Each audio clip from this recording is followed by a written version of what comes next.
നമസ്കാരം, എല്ലാവർക്കും ഇന്നത്തെ ഡെയിലി അപ്ഡേറ്റ്സിലേക്ക് സ്വാഗതം. നാളെ 2023 ഡിസംബർ മാസം 16 തീയതി ശനിയാഴ്ച. ഇന്നത്തെ ഏറ്റവും പ്രധാനപ്പെട്ട വാർത്താ അപ്ഡേറ്റുകളും നാളെയും വരും ദിവസങ്ങളിൽ അറിഞ്ഞിരിക്കേണ്ട ശ്രദ്ധിക്കേണ്ട പ്രധാനപ്പെട്ട കാര്യങ്ങൾ എന്തൊക്കെയെന്നാണ് ഷെയർ ചെയ്യുന്നത്. എല്ലാവരും വാർത്തകളും അറിയിപ്പുകളും പൂർണ്ണമായിട്ട് ശ്രദ്ധിക്കുക.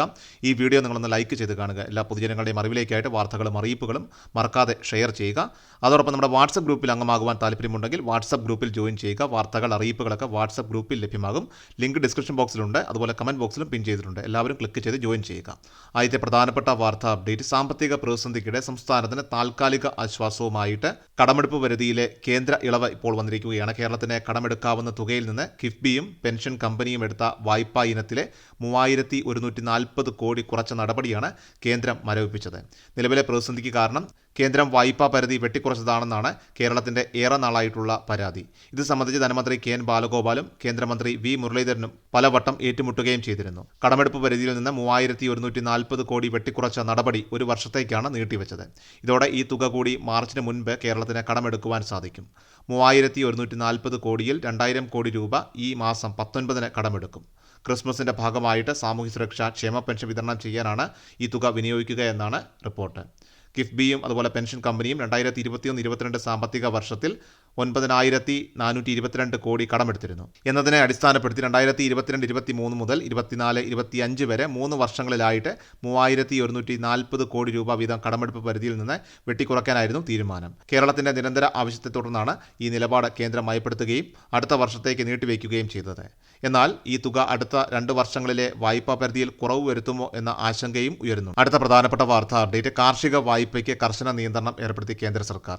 പ്രാഥമിക സഹകരണ സംഘങ്ങൾ പലിശ ഇളവോടെ നൽകുന്ന കാർഷിക വായ്പയായിട്ടുള്ള കിസാൻ ക്രെഡിറ്റ് കാർഡിനാണ് നിയന്ത്രണം ഏർപ്പെടുത്തിയത്. വായ്പ തിരിച്ചടയ്ക്കുന്നവർക്ക് കേന്ദ്രം നൽകുന്ന പലിശ ഇളവ് ലഭിക്കണമെങ്കിൽ അക്കൗണ്ടുകൾ ആധാറുമായിട്ട് ബന്ധിപ്പിച്ചവർക്കും വായ്പാ വിവരങ്ങൾ കേന്ദ്ര സർക്കാരിൻ്റെ KCC അതുപോലെ തന്നെ ISS പോർട്ടലിൽ അപ്ലോഡ് ചെയ്തവർക്കും മാത്രമാണ് വായ്പ പലിശ ഇളവ് ലഭിക്കുക. പല സംഘങ്ങളും മാനദണ്ഡങ്ങൾ ലംഘിച്ച് കാർഷിക വായ്പ നൽകുന്നുണ്ടെന്ന നബാർഡിൻ്റെ കണ്ടെത്തലിൻ്റെ അടിസ്ഥാനത്തിൽ അർഹതയില്ലാത്തവരെ ഒഴിവാക്കുന്നതിനും അതുപോലെ തന്നെ കർഷകർക്ക് കൃത്യമായി പലിശയിളവ് ഉറപ്പാക്കാനുമാണ് നടപടിയെന്നും കേന്ദ്രം പറയുന്നു. അടുത്ത പ്രധാനപ്പെട്ട വാർത്താ അപ്ഡേറ്റ്, സപ്ലൈകോ വഴി വിൽക്കുന്ന സബ്സിഡി സാധനങ്ങളുടെ വില വർദ്ധിപ്പിക്കുവാൻ സർക്കാർ തലത്തിൽ ധാരണയായി. 25% വരെ വില വർദ്ധിപ്പിക്കാൻ സർക്കാർ നിയോഗിച്ച വിദഗ്ധ സമിതി ശുപാർശ ചെയ്യുമെന്നാണ് അറിയുന്നത്. ആസൂത്രണ ബോർഡ് അംഗം ഡോക്ടർ രവിരാമൻ അധ്യക്ഷനായ വിദഗ്ധ സമിതി ഈ ആഴ്ച റിപ്പോർട്ട് സമർപ്പിക്കും. വില കൂട്ടാൻ കഴിഞ്ഞ മാസം ഇടതുമുന്നണി യോഗം അനുമതി നൽകിയിരുന്നുവെങ്കിലും സർക്കാരിൻ്റെ നവകേരള യാത്രയ്ക്ക് ശേഷം മതി എന്ന നിലപാടാണ് സപ്ലൈകോ സ്വീകരിച്ചത്. 2016 LDF സർക്കാരിൻ്റെ പ്രകടന പത്രികയിലെ വാഗ്ദാനമായിരുന്നു അവശ്യ വസ്തുക്കളുടെ വില വർദ്ധിപ്പിക്കില്ല എന്നുള്ളത്. അന്നു മുതൽ ഇന്ന് വരെ വാഗ്ദാനം പാലിച്ചെങ്കിലും ഇപ്പോൾ വില കൂട്ടാനാകാത്ത അവസ്ഥയിലാണ് സർക്കാർ. നവകേരള യാത്ര അവസാനിച്ചാൽ ഉടൻ തന്നെ വില വർധന സംബന്ധിച്ച പ്രഖ്യാപനം ഉണ്ടായേക്കുമെന്നാണ് സൂചന. അടുത്ത പ്രധാനപ്പെട്ട വാർത്താ അപ്ഡേറ്റ്, സ്ത്രീ ഗുണഭോക്താക്കളെ എല്ലാം സംബന്ധിച്ചിടത്തോളം വിധവാ പെൻഷനും അതുപോലെ തന്നെ അവിവാഹിത പെൻഷനും വാങ്ങുന്ന ആളുകൾക്ക് മറ്റൊരു രേഖ കൂടി സമർപ്പിക്കേണ്ടതായിട്ടുണ്ട്. Non remarriage certificate. ഈ സർട്ടിഫിക്കറ്റ് സമർപ്പിക്കുന്നതിന് വേണ്ടി 2023 ഡിസംബർ മാസം മുതൽ തന്നെ അപേക്ഷകൾ ആരംഭിച്ചിട്ടുണ്ട്. പഞ്ചായത്തുകളിലാണ് അപേക്ഷകൾ സമർപ്പിക്കേണ്ടത്. എല്ലാ തദ്ദേശ സ്വയംഭരണ സ്ഥാപനത്തിലും 60 വയസ്സിൽ താഴെയുള്ള സ്ത്രീ ഗുണഭോക്താക്കൾ ഇത്തരത്തിൽ നോൺ റീമാരേജ് സർട്ടിഫിക്കറ്റ് ഹാജരാക്കണം. നിലവിൽ വിധവാ പെൻഷനും അവിവാഹിത പെൻഷനുമാണ് ഇത് ബാധകം. എന്നാൽ വാർദ്ധക്യകാല പെൻഷൻ വാങ്ങുന്ന ആളുകളെ സംബന്ധിച്ച് ഈ നിയമത്തിന്റെ പരിധിയിൽ ഇവർ ഉൾപ്പെടില്ല. അല്ലാത്തവരെല്ലാം തന്നെ ഈ രീതിയിൽ കൂടി രേഖകൾ നിങ്ങൾ സമർപ്പിക്കണം. 2024 ജനുവരി 31 മുൻപ് രേഖകൾ ആധാറിന്റെ കോപ്പി സഹിതം പഞ്ചായത്തുകളിൽ സമർപ്പിക്കേണ്ടതാണ്. അടുത്ത പ്രധാനപ്പെട്ട വാർത്താ അപ്ഡേറ്റ്, കിഴക്കൻ കാറ്റ് വീണ്ടും ശക്തമാകുന്ന പശ്ചാത്തലത്തിൽ സംസ്ഥാനത്ത് ശനിയാഴ്ച മുതൽ മഴ വീണ്ടും സജീവമാകും. ശനിയാഴ്ച തെക്കൻ ജില്ലകളിലും മധ്യ കേരളത്തിലും ഒറ്റപ്പെട്ട സ്ഥലങ്ങളിൽ ശക്തമായ മഴയാണ് പ്രവചിക്കുന്നത്. ജാഗ്രതയുടെ ഭാഗമായിട്ട് തിരുവനന്തപുരം, കൊല്ലം, പത്തനംതിട്ട, ആലപ്പുഴ, കോട്ടയം, എറണാകുളം, ഇടുക്കി ജില്ലകളിൽ യെല്ലോ അലർട്ട് പ്രഖ്യാപിച്ചു. ഞായറാഴ്ച സംസ്ഥാനത്ത് ഒറ്റപ്പെട്ട സ്ഥലങ്ങളിൽ തീവ്ര മഴയാണ് കാലാവസ്ഥാ വകുപ്പ് പ്രവചിക്കുന്നത്. പത്തനംതിട്ട, ഇടുക്കി ജില്ലകളിലാണ് അതിശക്തമായിട്ടുള്ള മഴ മുന്നറിയിപ്പ് നൽകിയിരിക്കുന്നത്. ജാഗ്രതയുടെ ഭാഗമായിട്ട് ഈ ജില്ലകളിൽ ഓറഞ്ച് അലർട്ട് പുറപ്പെടുവിച്ചു.